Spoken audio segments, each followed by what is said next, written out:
नमस्कार। आज के इस वीडियो व्याख्यान में हम भारतीय इतिहास में महिलाओं के अध्ययन के साक्ष्य sources of study of women in Indian history के बारे में जानकारी प्राप्त करेंगे। यद्यपि भारतीय इतिहास में महिलाओं के संबंध में यत्र तत्र वर्णन उपलब्ध होता है, परंतु साक्ष्य के रूप में विशिष्ट स्रोतों के संबंध में हमें जानकारी प्राप्त नहीं होती है। इसका कारण यह है कि अन्य देशों की तरह भारतीय समाज भी पुरुष प्रधान समाज है और इसमें महिलाओं की विशेष स्थिति नहीं है। 20वीं शताब्दी के अंतिम दौर में संयुक्त राष्ट्र संघ ने महिला वर्ष मनाए जाने के निर्देश जारी किए, जिसके फलस्वरूप विश्व में भिन्न भिन्न स्थानों पर कार्यक्रमों का आयोजन हुआ जो संपूर्ण वर्ष भर जारी रहे। फलतः विद्वानों का ध्यान महिलाओं के इतिहास लेखन की ओर आकर्षित हुआ, किंतु इसका तात्पर्य यह नहीं है कि इससे पहले विद्वानों ने इस विषय पर कोई कार्य नहीं किया। महिला इतिहास के स्रोतों को दो प्रमुख भागों में विभाजित कर सकते हैं हम। पहला है पुरातात्विक साक्ष्य और दूसरा है गैर पुरातात्विक साक्ष्य। पुरातात्विक साक्ष्य में सरकारी पत्रावलियां, कार्यालय की रिपोर्ट, जनगणना, व्यक्तिगत कागज आदि आते हैं और द्वितीय भाग में सामान्य पुस्तकें, डायरियां, संस्मरण, आत्मकथाएं, उपन्यास, एपिग्राफ, गीत, लोक कथाएं, फिल्म, चित्र, मौखिक इतिहास आदि को रखा गया है।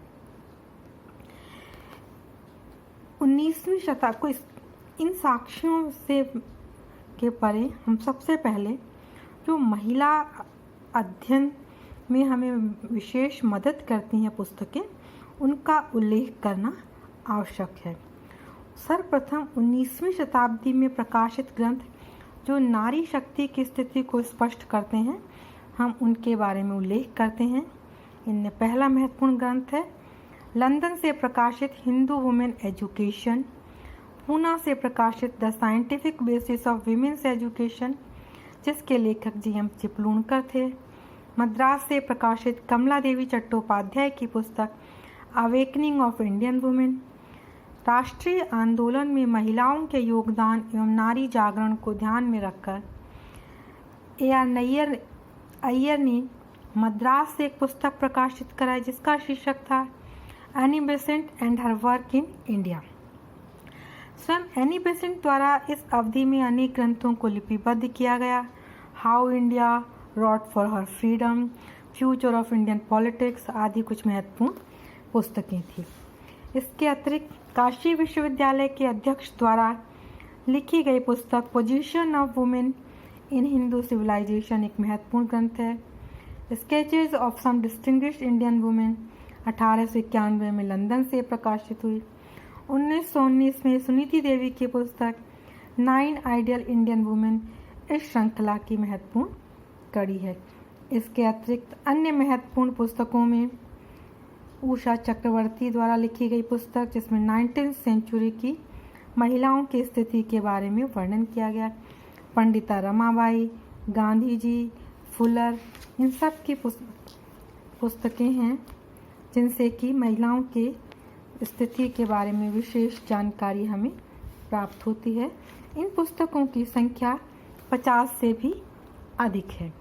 उपयुक्त समस्त पुस्तकें इतिहास में नारी के स्थान और महत्व को जानने के प्रमुख स्रोत हैं, परंतु इसके साथ साथ तत्कालीन एवं उत्तरकालीन समाज सुधारकों ने भी महिलाओं से संबंधित कुछ ग्रंथ लिखे जिनसे महिला इतिहास को जानने में विशेष सहयोग प्राप्त होता है। ये पुस्तकें महिलाओं के इतिहास और सामाजिक स्थिति को जानने में सहायता प्रदान करती हैं।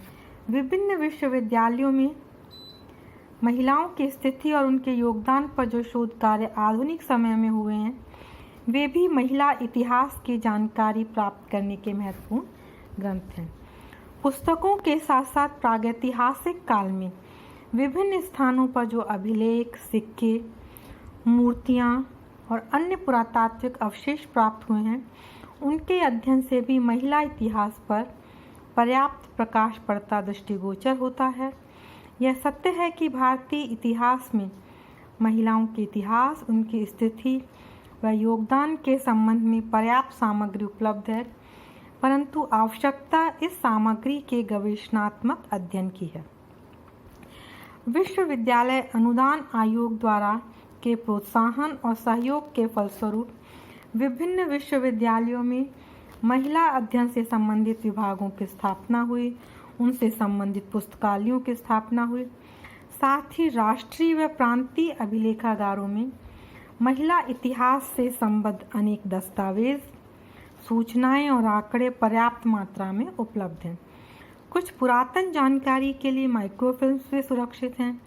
वर्तमान युग में इंटरनेट के माध्यम से भी पर्याप्त जानकारी महिलाओं के बारे में जुटाई जा सकती है, परंतु इस जानकारी का विश्लेषण और वैज्ञानिक पद्धति से लेखन केवल इतिहास के अध्येता की गंभीरता और योग्यता पर निर्भर करता है और किस प्रकार वह वर्तमान समय के पत्र पत्रिकाओं से प्राप्त जानकारी का अपने लेखन में मिश्रण करके आने वाले छात्र छात्राओं का मार्गदर्शन करता है, यह सब उसकी योग्यता पर निर्भर करता है। महिला विकास और उत्थान से संबंधित पर्याप्त सामग्री अखिल भारतीय महिला परिषद, भगवान दास रोड, दिल्ली में उपलब्ध है। इस क्षेत्र में कार्य करने के इच्छुक विद्वान यदि यहाँ पर जाकर संपर्क करें तो उन्हें बहुत सारे मौलिक स्रोत उपलब्ध हो सकते हैं।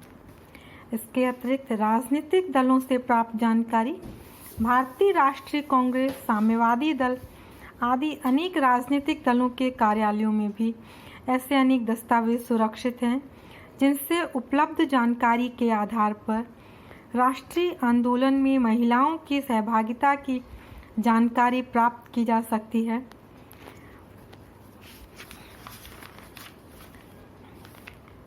अध्याय के प्रारंभ में हमने जिन पुस्तकों का उल्लेख किया था, वीडियो के प्रारंभ में हमने जिन पुस्तकों का उल्लेख किया था, जिनको कि आधुनिक समय में महिला विपक्ष के संबंध में लिपिबद्ध किया गया है, ऐतिहासिक साक्ष्यों के रूप में आर्काइवल दस्तावेजों और प्रपत्रों के अतिरिक्त विभिन्न प्रशासनिक फाइलों, विवरणों एवं अन्य कई लिखित साक्ष्यों को भी प्रांतीय अभिलेखागारों में पाकर इतिहास लेखन में प्रयोग किया जा सकता है।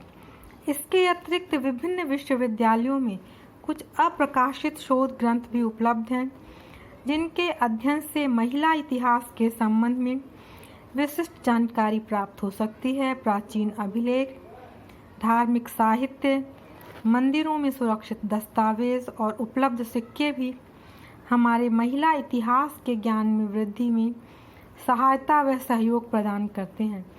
साथ ही स्मारिकाओं, लोक कथाओं, उपन्यासों और लोकगीतों आदि में जो सामान्य महिलाओं के संबंध में उपलब्ध उल्लेख हैं, वे भी हमें महिला इतिहास को भली प्रकार जानने और समझने में मदद करते हैं।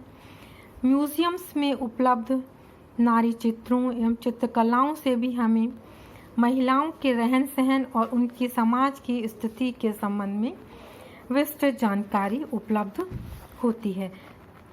जब हम महिलाओं के अध्ययन के साक्ष्य के बारे में जानकारी प्राप्त करते हैं तो इसी से संबंधित एक और बिंदु है, वो है महिला अध्ययन के विभिन्न दृष्टिकोण।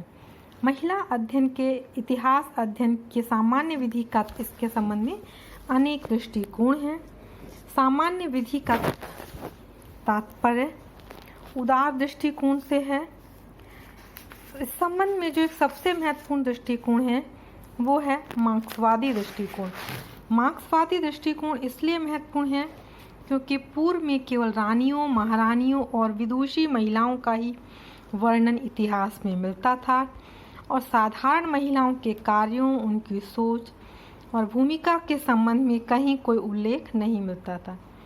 मार्क्स की आर्थिक एवं भौतिकवादी व्याख्या के फलस्वरूप साधारण महिला वर्ग के जीवन और कार्यों की जानकारी प्राप्त करना भी आवश्यक हो गया था, क्योंकि समाज में उनकी संख्या कम नहीं थी और परिवार के संचालन में उनकी भूमिका भी पुरुषों से कम महत्वपूर्ण नहीं है।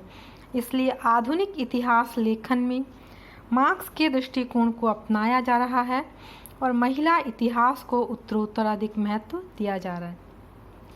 महिला इतिहास मनोविश्लेषक पद्धति से देखा जाए तो और भी महिलाओं के अध्ययन के लिए उपयोगी हो जाता है। समाज के विकास और सामाजिक प्रवृत्तियों का ज्ञान प्राप्त करने का साधन सामाजिक चित्रण है। महिला इतिहास का अध्ययन सामाजिक दृष्टिकोण से भी करना संभव है। एक विद्वान ने लिखा है कि किसी समाज में नारी की प्रगति, विकास अथवा उसके स्तर और मानदंड का अध्ययन करने में समाजशास्त्रीय दृष्टिकोण से अधिक स्पष्ट और यथार्थवादी चित्र उभर कर सामने आता है।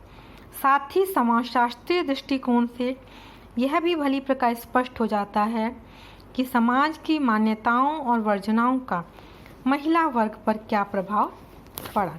पश्चिम में एक बहुत महत्वपूर्ण विचार पनपा जिसे कि अस्तित्ववाद कहा गया है। इसमें व्यक्तिवाद और उसकी स्वतंत्रता को बहुत मान्यता दी गई, लेकिन यह भारतीय दर्शन के नितांत विपरीत है, क्योंकि भारतीय दर्शन में व्यक्ति से अधिक समुदाय को महत्व दिया गया है। यही कारण है कि भारतीय महिलाओं ने भी सदैव समन्वय और सामाजिक एकता को महत्व दिया है। हमारे देश में पश्चिमी देशों की भांति उग्र नारी आंदोलन नहीं हुए। प्रारंभ से ही भारतीय नारी आंदोलन स्वतंत्रता आंदोलन में समाहित हो गए। महानगरों में निवास करने वाली कुछ महिलाएं अपने आप को एक्टिविस्ट कहती अवश्य थी, परंतु सत्य यह है कि भारत के किसी भाग में महिला ने अपने अधिकारों की मांग के लिए कोई बड़ा आंदोलन नहीं किया। उसे स्वतः ही ये अधिकार प्राप्त हो गए हैं। कुल मिलाकर महिला अध्ययन के इतिहास को भली प्रकार समझने के लिए एकमात्र दृष्टिकोण भारतीय दृष्टिकोण अथवा राष्ट्रीय दृष्टिकोण है और यही एक सक्षम दृष्टिकोण है। भारतीय इतिहास में महिलाओं के क्रियाकलापों का विस्तृत अध्ययन किया जाना आवश्यक है। इसके लिए भेदभाव विहीन एवं तटस्थ दृष्टिकोण अनिवार्य है, जिसमें कि हमारे प्रमुख सहायक उपलब्ध साक्ष्य हमारे समक्ष हैं।